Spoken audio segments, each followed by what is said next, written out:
a partir de aquí, madre mía.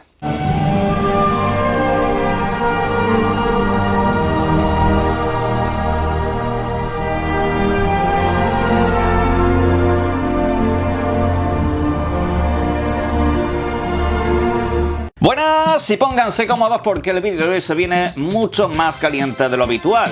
En este caso empezamos con una información de ultimísima hora. Sí, se puede salir a la calle, se puede salir a tomar el aire. Porque durante el día de ayer, madre mía, cualquiera se metía en Twitter, en redes sociales, en la caja de comentarios, etcétera, etcétera. En este caso voy a tratar el tema de Redfall, de los 30 frames por segundo, y de hecho lo voy a hacer al principio del vídeo precisamente para no haceros perder el tiempo, porque sé que la mayoría venís a ver qué es lo que opino acerca de todo esto. Aunque no es de lo único que vamos a hablar en este vídeo, sí el tema quizá más relevante, porque también tenemos los videojuegos de PlayStation Plus, los cuales han traído también otro par de lecturas que han aglutinado una polémica bastante curiosa en las últimas horas, e incluso he conseguido que los amigos de Hobby Consolas hagan un artículo dedicado. Curioso y tóxico, ¿verdad? Más allá de eso también tenemos fecha de lanzamiento de un videojuego bastante interesante y algunas que otras noticias al final del vídeo. Y como he dicho antes, empezamos con Redfall, ya que durante el día de ayer los amigos de Arkane hicieron oficial un dato bastante interesante sobre lo que va a ser nuestra experiencia de juego, y es que Redfall será un título que de lanzamiento en consolas Xbox, que no en el caso del PC, tendrá únicamente un modo de juego, que en este caso es el modo calidad, es decir, estamos hablando de que en Xbox Series X el videojuego irá a 4K 30 frames por segundo, mientras que en Series S el videojuego irá a 2K 30 frames. En este caso estamos hablando precisamente de que el videojuego va a ir a la máxima resolución posible, al menos de manera nativa, en estas videoconsolas. Sin embargo, lo que es la tasa de frames se queda a medias. Estamos hablando también de que nos dieron el dato precisamente de que ese parche a 60 frames por segundo lo tendremos más adelante, sin indicar en este caso pues un periodo de tiempo en el cual pudiésemos tenerlo disponible. Entiendo que para las dos videoconsolas el título también irá a 60 frames en adelante. Sobre esto cabe comentar precisamente por qué sucede. Yo tengo la ligera teoría, y es solamente teoría, esto no es información, no lo toméis como algo real necesariamente,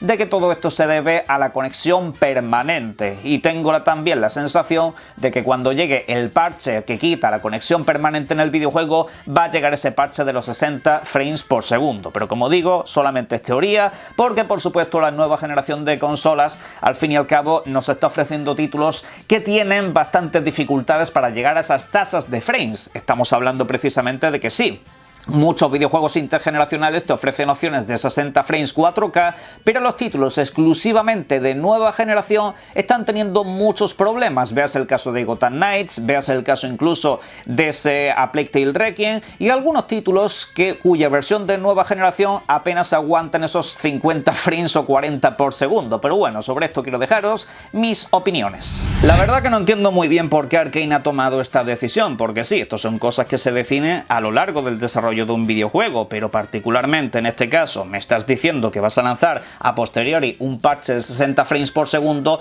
Eso me deja claro que a lo largo del desarrollo tú has conceptuado este videojuego para funcionar a esa tasa de frames, al igual que el tema de la conexión permanente. Si tú tienes claro que vas a lanzar un parche para quitar ese requisito, es que ese requisito no era completamente indispensable para que el videojuego funcionase, con lo cual si no creas el problema, no tienes que crear luego las soluciones. Y eso es lo que le está sucediendo a Arkane, que en este caso particular, bajo mi punto de vista, ha patinado y a base de bien. Sobre todo porque aquí no tenemos ya la excusa de la generación anterior, no hay una versión de Xbox One, es decir, este videojuego está conceptuado únicamente para consolas de nueva generación, y en este caso pues no tienes ninguna clase de clavo ardiendo al que agarrarte, al menos bajo mi punto de vista, porque aquí la queja no es que no vaya a 4K 60 frames, que como digo es algo que la nueva generación va a arrastrar prácticamente durante todo lo que dure, sino que no das ninguna opción a 60 frames, al menos como digo en el lanzamiento, sobre todo cuando hablamos de un videojuego first person shooter que sí,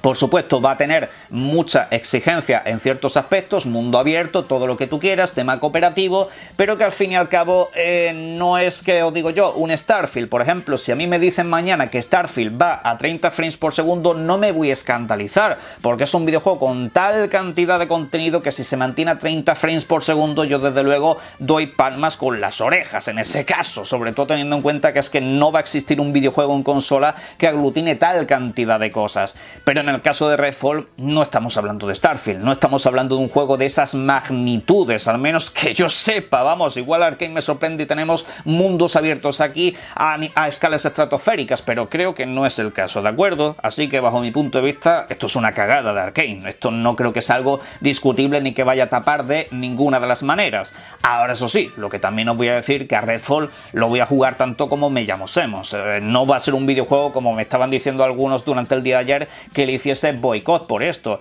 Yo me he pasado Doom Eternal jugándolo a 30 frames por segundo y es uno de los mejores shooters de todos los tiempos, al menos bajo mi punto de vista, ¿de acuerdo? En ese caso también nos encontramos otros como por ejemplo Flight Simulator o A Plague Tale Requiem, videojuegos que van a duras penas a 30 frames por segundo en consola y son videojuegos que he disfrutado muchísimo. Es decir, yo Redfall pienso que han cometido un tremendo error con esto, pero tampoco creo que sea una cosa para decir no voy a jugar al videojuego, al menos bajo mi punto de vista. El día 2 de mayo seguramente pues esté plantado trayendo mis impresiones sobre este título, que va a arrastrar pues un pequeño problema técnico en este caso, que es el tema de los frames por segundo, que a mí desde luego creo que me va a afectar, sobre todo por el tipo de videojuego que es particularmente. Pero bueno, sobre esto cabe decir que tampoco hay mucho más que añadir. Ya veremos cuando se lanza ese parche de lanzamiento. Espero que sea lo más pronto posible, porque entiendo que haya muchos jugadores que esto les tire un poquito para atrás, pero sencillamente lo que hay. Pero si ya nos interesa Redfall y durante principios de mayo queréis jugar alguna cosita mediante Game Pass, tenemos que hablar del título que ahora mismo estáis viendo en pantalla, Ravenlock, un título que se presentó durante el pasado evento de Xbox más Bethesda y en cuya presentación se dijo que tendría que lanzarse durante los próximos 12 meses. En este caso teníamos hasta junio para que esto sucediese y así va a acabar siendo, ya que durante el día de ayer nos mostraron el tráiler que estáis viendo en pantalla con la fecha de lanzamiento, que en este caso es el próximo 4 de mayo. Estamos hablando de que los desarrolladores independientes creo que no están teniendo mucha puntería con las fechas de lanzamiento, ya que por ejemplo hemos visto también el caso de The Last Case of Benedict Fox, un título que se lanza entre mucho videojuego AAA, mucho videojuego potente y seguramente acabe pasando un poco desapercibido, al igual que el título del que estamos hablando, sobre todo más teniendo en cuenta que es un videojuego que es exclusivo de consolas Xbox, tanto de nueva como de pasada generación, es decir, está en Xbox One, Series X y Series S. Videojuego que nos llega, como digo, de día 1 a Game Pass, videojuego que nos traen los creadores de Echo Generation. Seguramente muchos los conozcáis, es un videojuego que de hecho también estuvo en el servicio y que en este caso nos traslada pues a una especie de mundo de fantasía que nos recordará mucho a Alicia en el País de las Maravillas. Tiene un poco esa clase de estética, mezclándolo también con un estilo pixelar tridimensional que le da un toque bastante personal a este videojuego. A mí la verdad me ha llamado muchísimo la atención lo que he visto. Y nos comentan que es un videojuego de rol y acción. Se supone que es un RPG de acción, aunque no tengo muy claro dónde está el concepto RPG dentro de este título, pero bueno, igualmente yo creo que es un videojuego que va a ser bastante disfrutable. Nos han comentado que nos va a dar para sus buenas horas y la verdad que a nivel visual, a nivel jugable, parece que el videojuego va a cumplir con creces. Yo creo que va a ser un videojuego bastante bonito de disfrutar, pero como digo, quizá la fecha de lanzamiento no sea la más adecuada para esta clase de títulos. Ahora vamos con los videojuegos de PlayStation Plus que se anunciaron durante el día de ayer y estamos hablando particularmente de los que entran en el nivel extra y premium, diferente a lo que es el PlayStation Plus Essential, que en este caso los videojuegos que reclamas mientras estés suscrito te los quedas para ti. Esto es un poco lo que es el Game Pass Killer, por así decirlo, ¿de acuerdo? Precisamente ya que menciono Game Pass, os dejo la curiosidad. Entran 16 títulos nuevos entre las dos suscripciones, lo que te trae el apartado retro y lo que te trae pues el apartado PlayStation 4, PlayStation 5, y de esos 16 videojuegos 9 pertenecen al grupo Bethesda. Es decir, Microsoft prácticamente ha sido la gran valedora del PlayStation Plus de este mes que entra, ¿de acuerdo? Estamos hablando de títulos que estarían disponibles durante los próximos días y en este caso tira un poco por tierra las teorías que tenían algunos de que los videojuegos de Bethesda y demás estaban bloqueados para PlayStation. No es el caso, aquí los que bloquean son otros. Aunque el cabeza de cartel es el videojuego que ahora mismo estáis viendo en pantalla, Kena, un videojuego de corte independiente que ya sabéis que al menos de momento sigue siendo una exclusiva de consolas PlayStation. Por supuesto está disponible en PC, pero mediante esta suscripción lo podréis disfrutar en PlayStation 4 y PlayStation 5. Título que en este caso tenéis reseñado en el canal. Videojuego que a nivel visual es precioso, cabe decirlo. Videojuego que a nivel de dificultad pues tiene una curva bastante desigual, pero es igualmente disfrutable. Videojuego en este caso también que os recomiendo mucho es este que estáis viendo en pantalla, Sackboy, un videojuego exclusivo de consolas PlayStation, es propietario precisamente de la marca Sony, que podréis disfrutar también tanto en PlayStation 4 como en PlayStation 5, título que quizá pues pasó bastante desapercibido, no es un videojuego al que se le hiciese demasiado caso, vino precisamente con la tanda de lanzamiento de la consola PlayStation 5, pero que no es el más atractivo del mundo y aún así yo recomiendo que lo juguéis porque es un plataformas muy divertido. También tenemos el catálogo de Bethesda que os estaba mencionando antes, videojuegos como Doom Eternal los tendréis disponibles en PlayStation 4 y PlayStation 5, al igual que Wolfenstein The Old Blood, Wolfenstein 2, también The Evil Within y luego entramos en el apartado PlayStation Premium Classic, lo que son los títulos clásicos de Doom, Doom 2, Doom 64, Doom 3 y Dishonored Definitive Edition. Sí, por alguna razón estos videojuegos entran en el apartado de clásicos, aunque estamos hablando de versiones lanzadas para PlayStation 4, no sé, en este caso yo creo que Sony lo que es el bloque clásico retrocompatible no lo está cuidando de la mejor forma, pero bueno, un catálogo de videojuegos de Doom estarán ahí disponibles aparte del mencionado Dishonored. También llegan videojuegos como Raiders Republic y también tendremos disponible Paradise Killer o por ejemplo Bassmaster Fishing, ¿de acuerdo? Para cerrar tendríamos videojuegos como Monster Void para tener un catálogo pues quizá menos interesante que otros meses. Pero como digo, en el caso de Game Pass, si no os interesan los videojuegos que entran, echadle un vistazo a los videojuegos que salen, porque se van una treintena de títulos y algunos bastante interesantes, como por ejemplo el remake de Resident Evil, como por ejemplo un exclusivo de PlayStation, al menos en videoconsolas, como es Shenmue 3, o videojuegos como Balan Wonderworld. Pero sabemos si ese videojuego es una mierda, precisamente por eso tienes la suscripción, para comprobar qué tan mierda es ese videojuego o si es tan malo como os están diciendo algunos, pero bueno, son una serie de títulos que salen del servicio. Pero sin embargo el más llamativo sobre todo es el Spider-Man. Sí, es el título más destacado de esta tanda de salida, que en este caso tendrá lugar durante el próximo 15 de mayo. Un acontecimiento que en este caso comenté ayer por Twitter y curiosamente, nada más hice esa observación, empezaron a salir un montón de creadores de contenido haciéndose eco y por supuesto incluso algún medio de comunicación como los amigos de Hobby Consolas y algunos de los anglosajones también han empezado a hacer artículos al respecto. Alguno durante el día de ayer me vino muy ofendidito con este tema, que es precisamente uno de los motivos por los que digo que hay que salir un poquito más a la calle, diciendo ¡pero Semus! ¡Eso ya era así en el PlayStation Now! Sí, lo que pasa es que ahora estamos hablando de un renovado servicio de suscripción, porque uno de los grandes atractivos que tuvo este relanzamiento de PlayStation Plus con el servicio Extra y Premium que se supone que vienen a competirle al Game Pass es que de repente toma un montón de exclusivos de golpe en el servicio. Hay que decirlo, fue un auténtico puntazo. Yo lo comenté aquí en el canal hace un año y dije, hostia, pues mira,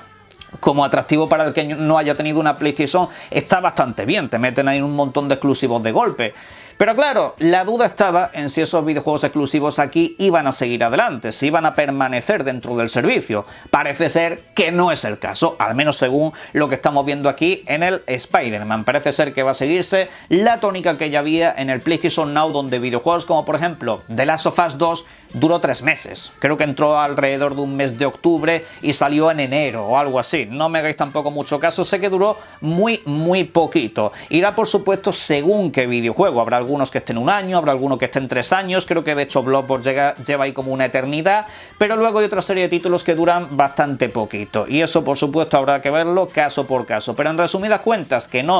las comparativas que os dije que en su momento mejor no hicierais, mejor seguir dejándolas de hacer. Esas comparativas entre Game Pass y PlayStation Plus no tienen a lugar. Game Pass tiene sus videojuegos propietarios, salvo aquellos que tienen licencia de terceros que no pueden controlar, de manera permanente en el servicio y de lanzamiento día 1. Los videojuegos propietarios de Sony, incluso los exclusivos, no llegan de día 1 y mucho menos permanecen en el servicio. Esto es un dato que de hecho hay que tener muy en cuenta para suscribirse a un servicio, porque es algo, yo creo, bastante trascendental. Pero bueno, vamos con otras cositas. En primer lugar, comentaros que los amigos de Blizzard ayer nos dieron unos datos bastante escalofriantes sobre Diablo 4, un videojuego que de lanzamiento pues tendrá lo que es su modo historia, toda la movida, pero ya sabéis que es un videojuego que se va a ir actualizando, cuyo contenido de campaña tendrá novedades cada 3 meses, es decir, cada 3 meses tendrás pues una especie de pase de batalla donde vas a tener pues muchas misiones adicionales, un poco lo que es el funcionamiento que tiene Destiny 2, para que os hagáis mínimamente una idea. Pero lo más escalofriante sobre todo es que nos dicen que cada pase de batalla nos va a llevar alrededor de 80 horas. Esto es una completa y absoluta locura lo que nos están trayendo con este videojuego, que desde luego parece ser que podría durar al menos 10 o 15 años fácilmente, porque cada 3 meses tener contenido para prácticamente un videojuego completo, desde luego que es un auténtico regalazo, aunque yo digo que Blizzard todo esto no nos lo va a dar especialmente gratis. También tengo que comentaros algo acerca del videojuego que estáis viendo en pantalla, el Gollum, el videojuego este tan peculiar que durante el día de ayer nos anunciaron que ya era Gold, es decir, el videojuego ya está completamente terminado y listo para lanzarse durante el próximo mes de mayo. Creo que no son las mejores fechas posibles, y más sobre todo teniendo en cuenta que es un videojuego que ha provocado pues bastante rechazo por su aspecto visual. Hay una serie de cosas que todavía no nos quedan demasiado claras, la propia Nacon no le ha dado demasiada publicidad, pero yo sigo diciendo que este título va a ser un videojuego bastante de los que se incluyen en listas de placeres culpables. Yo creo que va a ser un videojuego bastante feo, con bastantes defectos. Yo creo que incluso se puede llevar una nota roja, pero va a ser esa clase de títulos que luego a lo largo de los años seguimos recordando. No creo que al nivel de Balan Wonderworld, pero yo intentaré traeros alguna especie de reseña al canal si me es posible, porque a mí desde luego me hace bastante gracia todo lo que he visto acerca de este título. También os comento ya para cerrar el vídeo que durante el día de ayer se supo que Suikoden, lo que es la versión remasterizada del primero y el segundo videojuego, ya ha sido rateada en Corea, el tema de calificación por edades, etcétera, etcétera, con lo cual se atisba que el título ya estaría a punto de tener alguna clase de fecha de lanzamiento. La propia Konami nos ha dicho que durante fecha del E3 nos dará a conocer mucho de sus videojuegos y demás, así que entiendo que durante el mes de junio pues tendremos alguna clase de revelación y posiblemente se lance a lo largo de este año. Más allá de todo eso, por supuesto, sobre los diferentes temas que hemos tratado en este vídeo, os invito a que en la caja de comentarios dejéis vuestras opiniones y a ver quién es el tonto al que dentro de unos meses o unas semanas tendré que decirle: oye, en este vídeo en el que critico lo de Redfall, porque ya me estoy viendo que me va a pasar con más de uno. Pero bueno, lo dicho, todo eso en caja de comentarios, link en la descripción en EVA como siempre, para que a partir de ahí compréis todo lo que queráis y apoyaréis así directamente al canal, y como siempre también os invito a que disfrutéis mucho de los videojuegos. Un saludo.